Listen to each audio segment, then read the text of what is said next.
आज part number 6 MCQ batch का आपके सामने है। बिश्नोई समाज का जामेश्वर लोक मेला कहाँ लगता है? तो आपको जो जामेश्वर लोक मेला लगता है वो आपका नोखा बीकानेर के अंतर्गत लगता है। याचक जातियों की ओर से दाताओं को दिया जाने वाला एक प्रकार का आशीर्वाद क्या कहलाता है? तो शुभ राज कहा जाता है। तीसरा प्रश्न देखेंगे, पुष्टमार्गीय वैष्णव के आराध्य गोकुल चंद जी का प्रसिद्ध मंदिर कहाँ है? तो कामा भरतपुर के अंदर पुष्टमार्गीय वैष्णव के आराध्य गोकुल चंद जी का प्रसिद्ध मंदिर देखने को मिलता है। चौथा प्रश्न देखेंगे, लुड़ो से क्या आशय है? तो लुड़ो से आशय है आपका बच्चों सभी उपयोग, सभी काटना भी कहते हैं, काटा जाना भी, भेड़ों की ऊन का उतरना भी, ये सभी इस शब्द से आशय है। ये राजस्थानी भाषा का शब्द है। प्रश्न संख्या 5, राजस्थान में पंचायती राज्य संस्थानों के कर्मचारियों को पंचायती राज की कर्मचारी नियम व कानूनों की जानकारी हेतु निम्न प्रशिक्षण संस्थानों में से कौन सी संस्थान कार्य नहीं करती है? तो एक जो ये संस्थान है आपकी राजस्थान राजस्व एवं प्रशिक्षण केंद्र टोंक, ये कार्य इन कर्मचारियों को प्रशिक्षण देने का कार्य नहीं करती है। इसके अलावा जो तीनों आपके ऑप्शन है AVC इंदिरा गांधी पंचायती राज्य संस्थान जयपुर, ये भी कार्य करती है। ग्राम सेवक प्रशिक्षण संस्थान मंडौर जोधपुर, ये भी कार्य करती है। पंचायत प्रशिक्षण केंद्र अजमेर व डूंगरपुर, ये तीनों संस्थान आपकी पंचायती राज्य संस्थानों के कर्मचारियों को प्रशिक्षण देने का एवं कार्यपालन नियम व कानून की जानकारी प्रशिक्षण संस्थानों में कार्य करती है। ये तीनों ABC कार्य करती हैं, D कार्य नहीं करती है।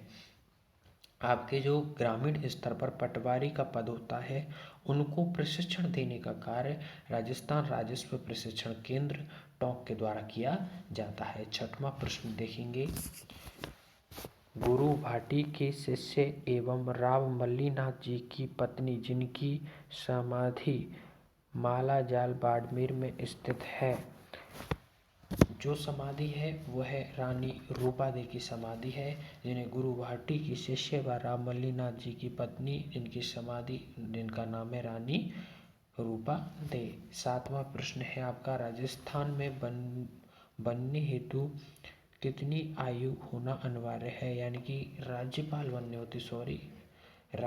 बनने हेतु 35 वर्ष की आयु पूरी होनी चाहिए। आठवां प्रश्न देखेंगे,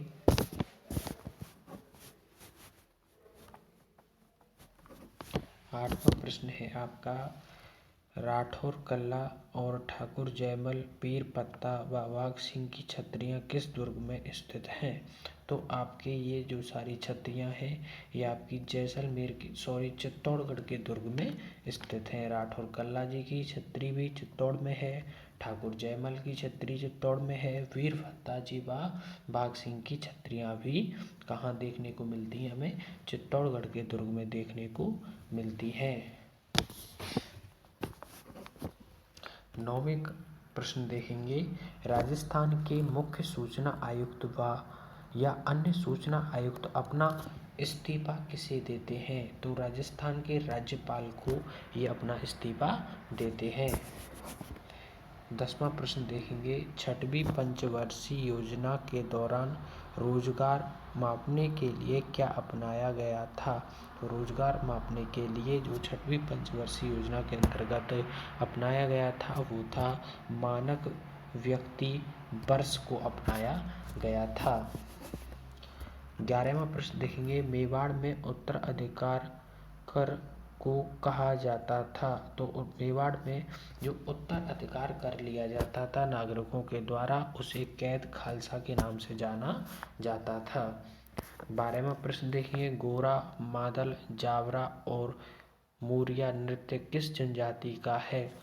तो ये जो है आपकी गरासिया जनजाति से संबंधित है। गौर नृत्य गरासिया जनजाति से संबंधित है, मादल नृत्य भी गरासिया जनजाति से संबंधित है, जावरा नृत्य भी गरासिया जनजाति से संबंधित है और मोरिया नृत्य भी गरासिया जनजाति से संबंधित है। 13वां प्रश्न देखेंगे, राजस्थान का अकेले 96% फेल्सपार किस जिले में प्राप्त किया जाता है? तो ये जयपुर जिले से जयपुर नहीं, अजमेर जिले से प्राप्त किया जाता है। राजस्थान में जो केवल उत्पादन की दृष्टि से 96% फेल्सपार जो एक खनिज निकलता है, ये अजमेर जिले से निकलता है। 14वां प्रश्न देखेंगे, किस आंदोलन हेतु चर्चित स्थल दावड़ा का संबंध है? किस जिले से? दावड़ा कांड किस जिले में हुआ था दोस्तों? तो ये हुआ था आपका दावड़ा कांड, बताइए।